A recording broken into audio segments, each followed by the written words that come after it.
Welcome to Art Therapy in 5, your quick look at all things art therapy.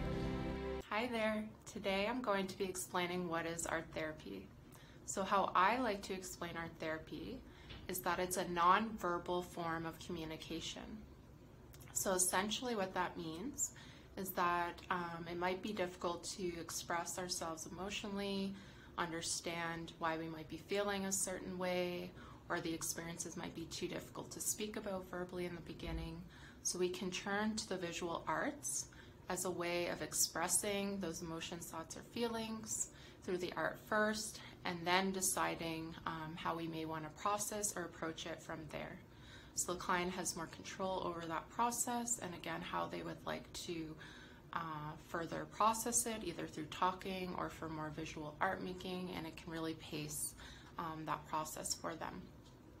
So in terms of the art materials we might use, that varies as well. So it could be clay, it could be collage, painting, 2D art materials and drawing, things like that. And then basically your art therapist will either allow you to do spontaneous art making, which is just art making and how you're feeling in that moment, or self-directed art making, and then using the content of the artwork for further discussion, reflection, or expanding on through further art making. Or sometimes the art therapist will have art directives or exercises that they will lead you in, again, for a purpose that reflects on your goals for therapy. So for example, if one of the goals that you're working on is self-expression, let's say for the emotion of anger, maybe your art therapist would ask you to draw what anger looks like or feels like for you, or how do you know you're angry, like how does that show up in your body and mind.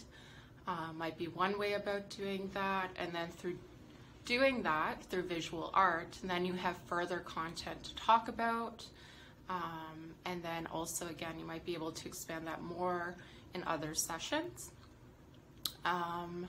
And then the other thing to know as well is that each art therapist has their own style and way of approaching art therapy. So the example I give is just from my own perspective, but it might actually look different depending on who your art therapist is.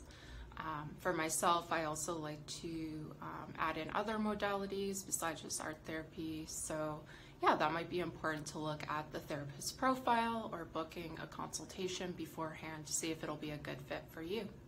All right, I hope that was helpful, and stay tuned for some more Art Therapy in 5.